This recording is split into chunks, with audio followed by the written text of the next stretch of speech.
Hi there, I am Laina Orlando, and welcome to episode number 2 of A Call for Love, Awakening Through A Course in Miracles. Now, today I want to offer to you something from the workbook, which is one of the lessons. We're going to look at lesson 76. It is titled, I Am Under No Laws But God's. I was inspired to create these snippets of information for you titled A Call for Love, so that you can begin to become familiar with what it is that the Course in Miracles intends for us to be able to do once we understand the Course, put it into practice, and begin to live it. You see, the Course in Miracles is information that was channeled to us by Jesus. And the reason he has channeled this for us, which was channeled about 50 years ago through a woman named Helen, the reason he is offering this information is because according to Jesus through various channels, and I received this information myself, so I know that it is the truth for me, when he was here in physical form 2,000 years ago, he offered us information that was distorted. It was not understood at the time, otherwise it would not have killed him. He came to say, you are under no laws but God's. You really need to develop a relationship with God as your master, not because you're subservient to God, but it should be what fills you up. What you master knowing is that you are the presence of God on this physical plane. In essence, you are the presence of love. And as Jesus taught, I and the Father are one, he was telling us that back then. But Jesus was killed because his message was just too radical. What? Not be under the laws of the Pharisees, or under the laws of the Romans, or under the laws of the whomever it happened to be, the laws at the time, that Jesus was coming up against the teachers of that time, the rulers of that time. And he was basically telling the people not to follow these rulers and follow their laws, but to remember whose law they really needed to follow ultimately, and that was God's law. And that law stated, as Jesus told us, he simplified it. He took all those commandments and simplified it to something that all of us is capable of living by, which is to love your God. That means you cannot have fear of God. You cannot be believing God is a fearful God. We have to cultivate a relationship with God and allow ourselves to become an expression of that love. And then once you understand that God is love, then if you're made in the image of God, you are made of love. So therefore, love God, come to know what you are, and in that image, love your neighbor as yourself. Once you know you're made in God's image as love, when you love your neighbor, it's because you know you are the presence of love itself. So these calls for love events are for me to take something that is happening in the world, the current situation, and give you a practical way of looking at it from the perspective of A Course in Miracles. Now, what I'm going to state right now is that what I am sharing is not easy for most people to understand. Your mind has to have been trained, prepared. You have to cultivate a curiosity that allows you to move beyond what the world has taught you, so that you can begin to receive the messages that consciousness, God, source, spirit, universe, whomever you want to say is the source of all that is, the intelligence from where everything comes that you don't create yourself.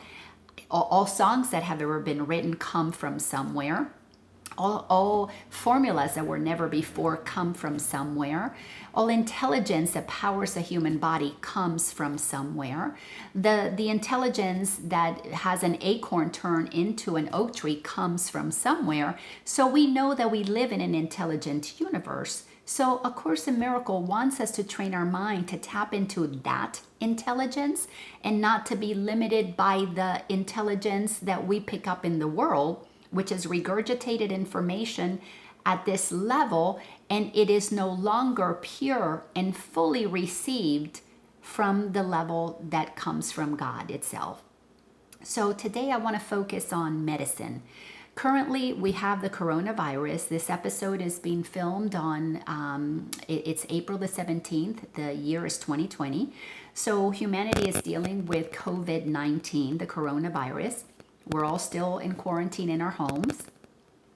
So I'm using the subject of medicine.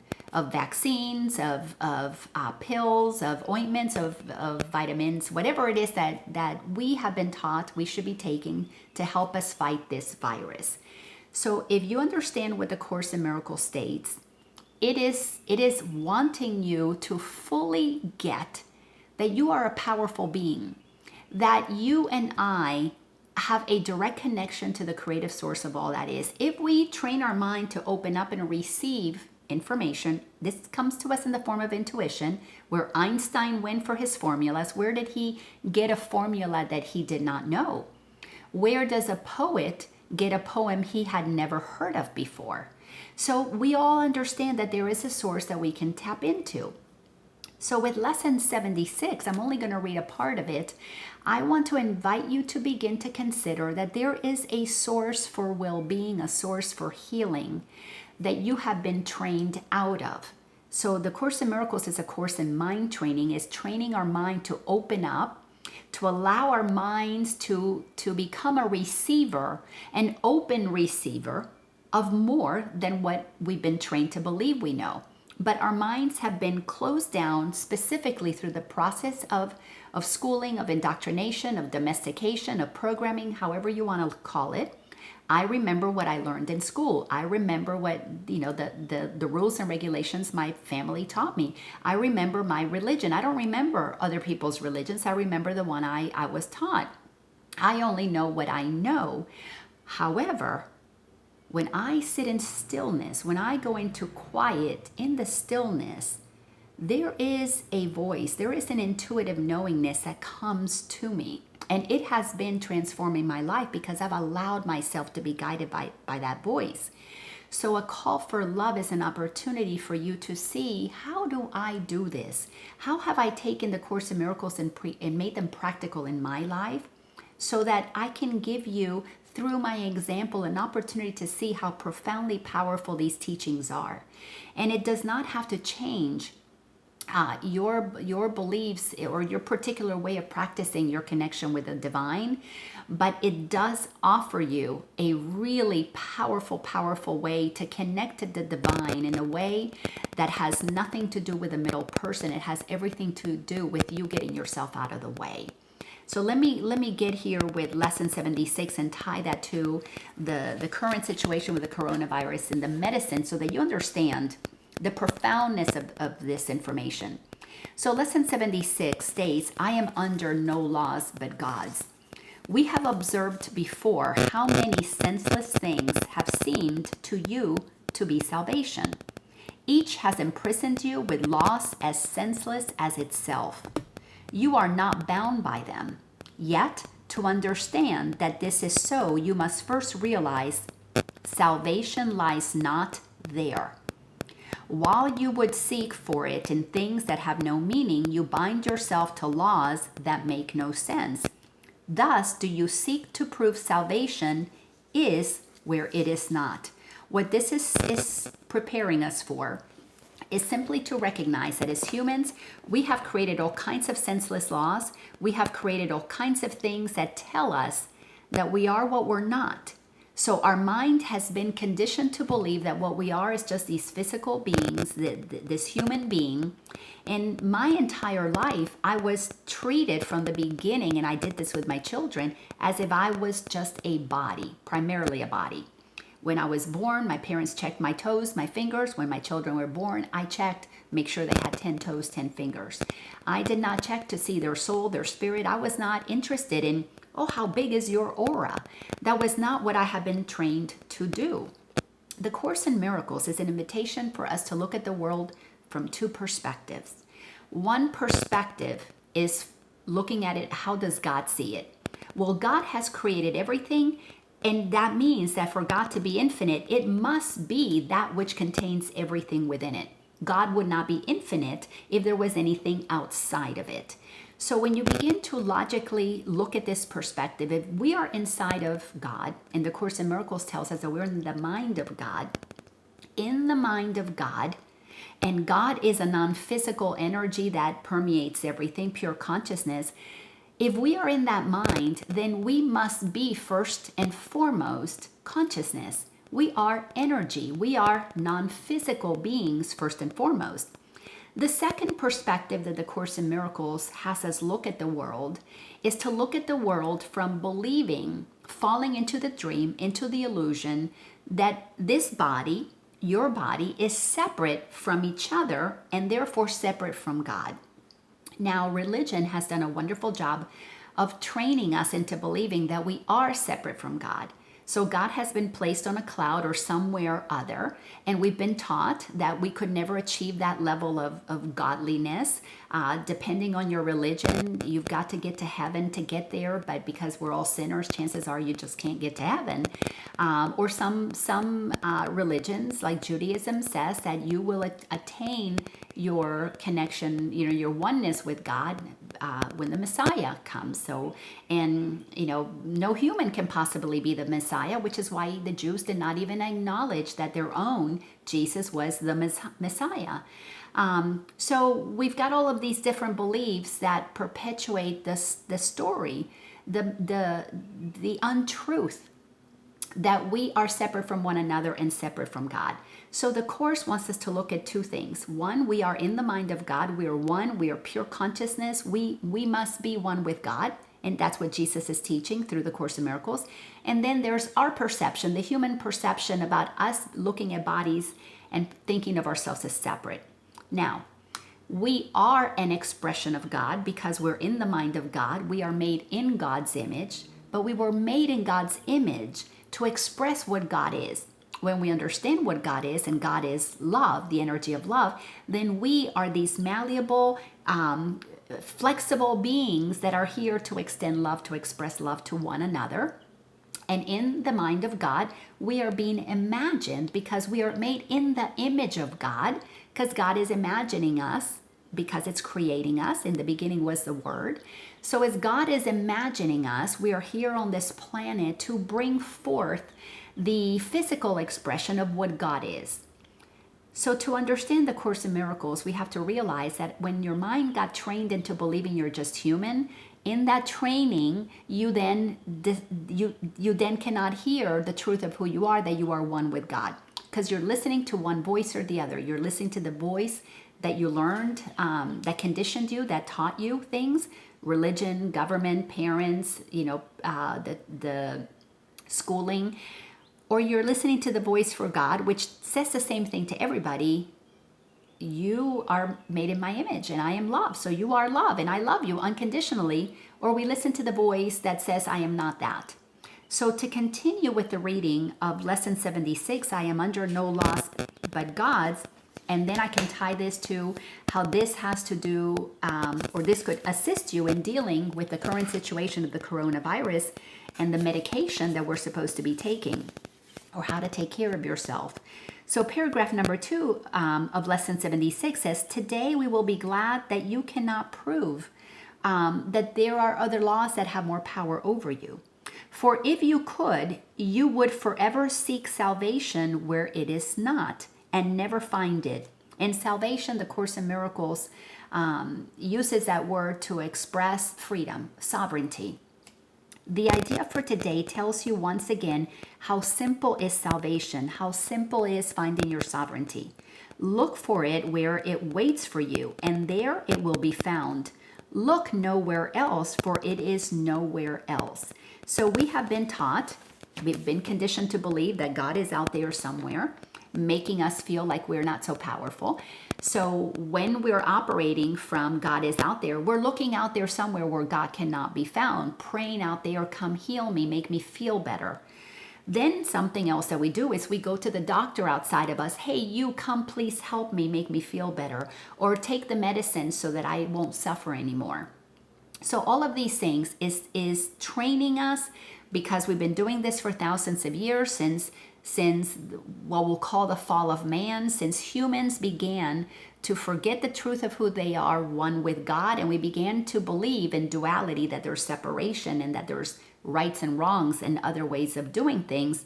We have steadily convinced ourselves that we should be looking not only for God in all the wrong places, for love in all the wrong places, but we've also been conditioned to look for one of the most basic things that was granted to us when we were created, but to look for our healing in all the wrong places. Let me go to paragraph number 3. Think of the freedom in the recognition that you are not bound by all the strange and twisted laws that you have set up to save you. Because as humans, we have created, you can see in the world today, the chaos. The medical world is insane with all of its rules, regulations, who gets it, who doesn't, who pays, who doesn't, how much, more here, less there, you qualify for this, not for that. Absolutely insane. Sentence number 2 says, you really think that you would starve unless you have stacks of paper, of green paper strips and piles of metal discs. Yeah, because we have been conditioned to use money. That's what they're referring to here. Monies, coins, bills, coins, for us to feed ourselves, for us to take care of ourselves. You really think a small round pellet or some fluid pushed into your veins through a sharpened needle will ward off disease and death. This is speaking. You think those pills that you take, which are the round pellets or fluid pushed through your veins through a needle, that could be an IV, or that could be a vaccine, or that could be, just something that is injected into you. You really think you are alone unless another body is with you. That we need to have, a doctor, a lover, a parent, a friend, somebody with us. And now that we're in quarantine, we're beginning to see that a lot of us have to be alone. I am in my place by myself. My sweetheart happens to be in South Africa right now. He was there on a trip while the coronavirus hit, so he had to stay there. So I'm here by myself, but I've never for 1 second felt alone. But most of us that are in quarantine have been put into their homes voluntarily. I'm not in quarantine because I have the virus, because I'm not expecting to get it. So I'm using that word as in I am under house arrest or under homestay, whatever it is that you want to call it. But most people are really scared to be by themselves because they need to have another body near them so that they don't feel alone. Paragraph number 4 says, it is insanity that thinks these things, that you need money to feed you, that you need medicine to sustain you, that you need another person to make you feel not alone. You call them laws and put them under different names in a long catalog of rituals that have no use and serve no purpose. You think you must obey the laws of medicine, of economics, and of health. Protect the body and you will be saved. These are not laws, but madness. The body is endangered by the mind that hurts itself. So in other words, a mind that has been trained into believing all of these outer laws are what you have to follow for you to be okay is a mind that is actually hurting itself because it's going against the mind of God. It's going against what God taught us, which is the other perspective that I'm going to go back to in a second. The body suffers just in order that the mind will fail to see it is a victim of itself. The body's suffering is a mask the mind holds up to hide what really suffers. So when we're focusing on the body as sick, what's really suffering is the mind that does not understand clearly what's going on. It would not understand it is its own enemy, that it attacks itself and wants to die. It is from this your laws would save the body. It is for this you think you are a body. There are no laws except the laws of God. What this means, what this is trying to convey, that Jesus was teaching us through the resurrection, we are not bodies. We are non-physical energy expressing as a body. And that is it's a distinct understanding that we have to come to. It's an absolute distinction that we have to create. If we are what God is, and God is non-physical, it's the energy that permeates everything. It permeates a tree, a person, the planet, the stars. It's in the air, right here. I don't see a body on a cloud right here. I don't see God sitting on a throne right here in the middle of air. So if God is all that there is, then it must be the energy that powers all that there is, that makes all that there is. In quantum science has told us, quantum physics specifically, that everything is energy. When you drill down to the smallest particle, to the smallest nano particles, all you find is energy. So we are all made of energy.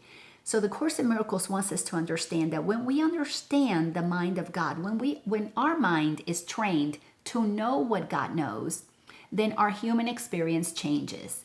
But our human experience of suffering is because we have gone to humans to tell us who we are. We have gone to humans to give us medicine, to give us food, to give us nourishment, to give us company. And in going outside to get the things that God wants us to experience from the inside and then extend out, we have been conditioned to believe that we are less powerful than what we actually are.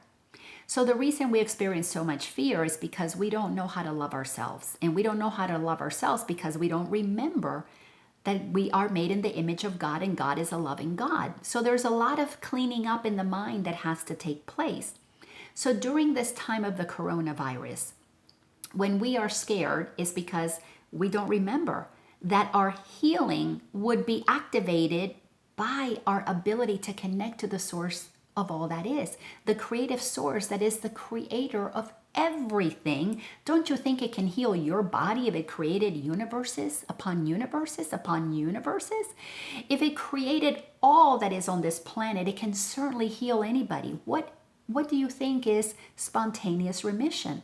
Science cannot account for spontaneous remission because it is something that happens when one person connects with God and receives the love of God, because you receive what you are, and in that receiving of the magnificence of who you are, you allow yourself to be infused with the love of the Creator that adores you and knows every hair on your head, knows you before you were born, will know you beyond this physical body.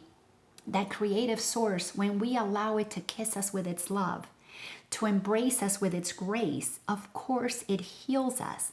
But you have to be willing to accept that you were created for that you are so worthy.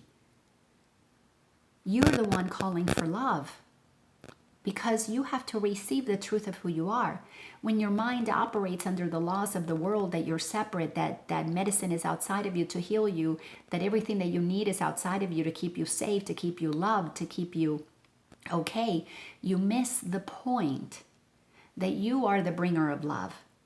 So the Course in Miracles says everything is love or a call for love. Everything is you bringing the love that is inside of you, or it is calling for you to extend your love. When we block it with our fears, when we block love, block the essence of who we are with judgments and anger, it's because we have blocked love, because our mind has been filled with information like we're not good enough, we'll never amount to anything, we don't deserve this, we don't deserve that, we got to work really hard for this or that. Our mind gets conditioned to make us feel that we are way smaller than who we really are. But right now, we are in the midst of a shift in consciousness. What is taking place right now in the world, from where I am receiving guidance, is that we are being exposed through that virus to see what we really believe about ourselves and others. And if we see that virus with fear, then fear is coming from inside of us. If we see that virus with love and recognize it is what is here right now, and if it is here, and God is in everything we see, because God is in everything, God has to be in that too. Whether it's manipulated or not by humans, it's no different than our minds have been manipulated by humans. And we are to love ourselves enough so that we will come inside of ourselves, quiet the mind, because that is an act of love. Quiet your fears, quiet the noise in your head, and come inside and find out, who am I really? And you're going to be pleasantly surprised if you enter with sincerity and with a willingness to listen, to hear the voice that will speak to you, the voice that will tell you how beloved you are. I know it said that to me. It just totally, completely transformed me when I heard how loved I am. Shifted me. It did not happen right away, but it did happen. And the work has been for me to be the presence of that love. Because you see, I can look at the world as if there's something out there that's valuable that I need, or I am created in the image of God. I am the presence of love, and I am here to bring something to the world. When you realize how magnificent you are, You want to extend your talents. You want to extend your joy. You want to extend whatever it is, be it through medicine, be it through government. You may want to be a politician. You may want to become a teacher. You may want to become a parent. You may want to just be somebody who is a gardener, somebody who just stays home and meditates, somebody who is devoted to a life of just connecting with God. It doesn't matter what each of us is inspired to do, but we're inspired to do it because we love ourselves enough to express it. Humanity today is in a lot of fear because we have stopped expressing our authentic self. We have stopped being the bringers of love to the planet. We did that when we were little, but we got trained out of that when our mind began to get programmed in the rights and wrong ways of the world. When we ate that proverbial apple of good and evil and our mind got trained into rights and wrongs, we stopped fully remembering how to listen to the voice for God inside. And yes, we went to churches and mosques and we went out there, even into nature, looking for God out there. But God has never been in there because the kingdom of heaven is within. And when you enter into the kingdom, you have to go in there with your own, with a blank mind. You cannot take human laws in there because in the kingdom of heaven, it only operates by the laws of God. And that is that you, beloved creator of all that is, are one with the creative source. And this human experience, you're here by choice because you wanted to have a physical incarnation because God has given you your non-physical body. This is the soul that you are. That expression of who you are is yours eternal, but during this physical incarnation, we are here at a time in the shift in consciousness, in the great awakening, where we are being invited to make a decision to return into the truth of who we are, learn to love ourselves enough so that we can let our soul and our bodies merge. Because the practical application of being under no laws but God's is that when you begin to listen to God, you are going to go into the world but not be of it. You will give unto Caesar what is Caesar's, but you will give unto God what is God's. And I point there because it's habit. Really, God is inside. When you are guided by this incredible energy, this incredible creativity, this incredible love that moves from you, you will do things in the world that will not instill any fear in you because you will know that your will has become the Father's will, God's or Spirit, whatever you want to call it. It doesn't care what we call it. It knows what it is. It is eternal, non-physical energy, but we can give it any label we want to. But this episode of A Call for Love is for you to recognize that when you desire medicine, you're calling for love. But go inside, connect with yourself. Look at the fears that keep you from you giving yourself that direct connection to the healing source that God is, for you to activate that spontaneous remission. When you want to be healthy, your well-being emanates from your knowing what is it that I need to be healthy. You're going to get ideas that are not part of the programming of the world. You're going to be infused with inspiration to eat certain foods, to drink certain things, to participate in certain activities, but it's going to come from the inside out. We are so trained to go outside for our answers. And the coronavirus is nothing more than our opportunity for us to see if we fear what is out there, it's because we are not listening to what's in here. If we are okay with what is out there, if we are not afraid and we learn to love that all is as it is, it's because we have learned to tap into something within us. If I can come to the place of recognizing that everything is either love or a call for love, anybody can do this. This journey for me started when my son was doing drugs, and through 4 of the most incredible years of my life, fearing the greatest fears I ever experienced, the possibility of losing one of my children, I began to realize that he was an opportunity for me to call for love. Because when I was in fears, I wasn't loving. But when I began to move out of my fears and ask God, what would you have me do? Connect with the almighty source of all that is, I began to hear how to be in service for my son. And my son ended up giving up drugs, and 4 or 5 years later, maybe 6 years by now, he is doing just fine. But that's because I was committed to seeing everything as either the presence of love that I was bringing, or it was a call for love for me to give up my fears and bring love to the situation. And the only way you can bring love to the situation is because you have aligned with God. You have accepted that you're made in the image. And when you accept that you're made in the image, you are infused with knowledge. In stillness, God's voice speaks to you. We know this in traditional religions, but today we are being called to move beyond what you know in your head and to actually accept it in your heart. God is not out there. You don't need a middleman to get to God. All you need to do is recognize that if you are in fear, it is a call for love. Come inside. Let yourself receive the love of the Creator. And you will be so happy you did. Because when you accept the love of the Creator, it's because you have accepted your worthiness, your magnificence, your deservability. And if you are in fear, it's because at some level you don't know that that is the truth of who you are. So you are calling for love. Thanks a bunch, and know that you are loved. Bye-bye.